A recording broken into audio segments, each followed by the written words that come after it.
കോടതി പറയുന്നത് അപൂർവമായ ഒരു സംഭവമല്ല ആർജിക്കർ മെഡിക്കൽ കോളേജിൽ ഉണ്ടായത് എന്നൊരു നിലപാട് കൂടി കോടതി പറഞ്ഞിരിക്കുന്നു. സ്വാതി, അപൂർവമായ ഒരു സംഭവമല്ല ഇതെന്നാണ് കോടതിയുടെ നിരീക്ഷണം.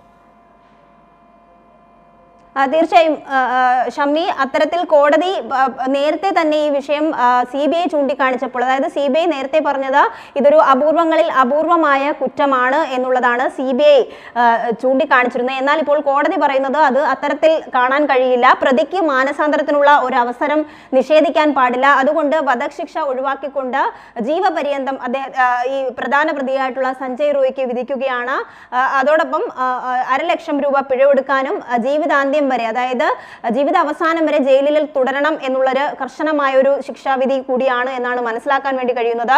എന്തായാലും ഈ ആർജിക്കർ മെഡിക്കൽ കോളേജിലെ ഈ കൊലപാതകവുമായി ബന്ധപ്പെട്ട് കോടതി ഇടപെടൽ വരുമ്പോൾ തുടക്കം മുതൽ കൃത്യമായും കോടതി ഈ വിഷയത്തിൽ ഇടപെട്ടുള്ളത് കൂടി ഈ ഒരു സാഹചര്യത്തിൽ പരിശോധിക്കേണ്ടതായിട്ടുണ്ട്. ഈ കൊൽക്കത്ത പോലീസിനെ അടക്കം വിമർശിച്ചുകൊണ്ടാണ് ആദ്യം കോടതി ഈ വിഷയത്തിൽ ഇടപെടുന്നത്. കൊൽക്കത്ത ഹൈക്കോടതിയാണ് ഈ വിഷയം ഇടപെട്ടുകൊണ്ട് ഈ പോലീസിന്റെ കൃത്യവിലോപം മനസ്സിലാക്കിക്കൊണ്ട് പോലീസ് ഇതിൽ അട്ടിമറി നടത്തുന്നു, പ്രതികളെ സംരക്ഷിക്കാനുള്ള നീക്കം നടത്തുന്നു എന്നടക്കം ചൂണ്ടിക്കാണിച്ചുകൊണ്ട് കുടുംബവും അതോടൊപ്പം ഹോസ്പിറ്റൽ ജീവനക്കാരും പ്രതിഷേധത്തിലേക്ക് പോകുമ്പോൾ ആദ്യം ഹൈക്കോടതിയാണ് ഈ വിഷയത്തിൽ ഇടപെടുന്നത്.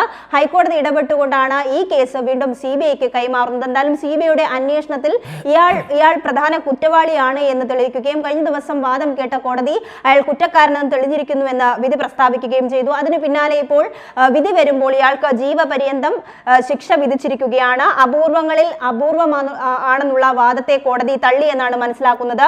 17 ലക്ഷം രൂപ സംസ്ഥാന സർക്കാർ നൽകണം എന്നുള്ളൊരു കാര്യം കൂടി ഇപ്പോൾ കോടതി പറയുന്നുണ്ട്. നഷ്ടപരിഹാര തുക വേണ്ടെന്ന് ഡോക്ടറുടെ കുടുംബവും ഇതോടൊപ്പം പ്രതികരണം രേഖപ്പെടുത്തിയെന്നാണ് മനസ്സിലാക്കുന്നത്. ജീവിതാന്ത്യം വരെ ഇയാൾ ജയിലിൽ കഴിയണം, അതോടൊപ്പം തന്നെ മാനസാന്തരത്തിനുള്ള ഈ പ്രതിയുടെ അവകാശത്തെ നിഷേധിക്കാൻ പാടില്ല എന്ന് പറയുന്നു. അതോടൊപ്പം 75 ലക്ഷം രൂപ നഷ്ടപരിഹാരമായി സംസ്ഥാന സർക്കാർ നൽകണമെന്നൊരു ആവശ്യം പറയുമ്പോൾ കുടുംബം അത് പൂർണ്ണമായും നിഷേധിക്കുകയാണ്. തങ്ങൾക്ക് നഷ്ടപരിഹാരം വേണ്ട എന്നുള്ള നിലപാടിലേക്ക് ഡോക്ടറുടെ കുടുംബം പോകുന്ന സ്ഥിതിയാണ്. നഷ്ടപരിഹാര തുക വേണ്ടെന്ന കുടുംബം ഇപ്പോൾ കോടതിയെ അറിയിച്ചിരിക്കുകയാണ്. പെൺകുട്ടികളെ സംരക്ഷിക്കേണ്ട ഉത്തരവാദിത്തം സംസ്ഥാനത്തിനുണ്ട് എന്നുള്ള കർശനമായ ഒരു താക്കീത് കൂടി സംസ്ഥാന സർക്കാരിന് നൽകുകയാണ്. പശ്ചിമ ബംഗാൾ സർക്കാർ ഈ വിഷയത്തിൽ, അല്ലെങ്കിൽ മമതാ സർക്കാർ തുടക്കം മുതൽ വലിയ പ്രതിരോധത്തിൽ ആയിരുന്നു. അതിന് പിന്നാലെ ഇപ്പോൾ കോടതിയും സൂചിപ്പിച്ചിരിക്കുന്നു, പെൺകുട്ടികളുടെ സുരക്ഷയുമായി ബന്ധപ്പെട്ട് കൃത്യമായ നടപടി സംസ്ഥാന സർക്കാർ സ്വീകരിക്കേണ്ടതായിട്ടുണ്ട്.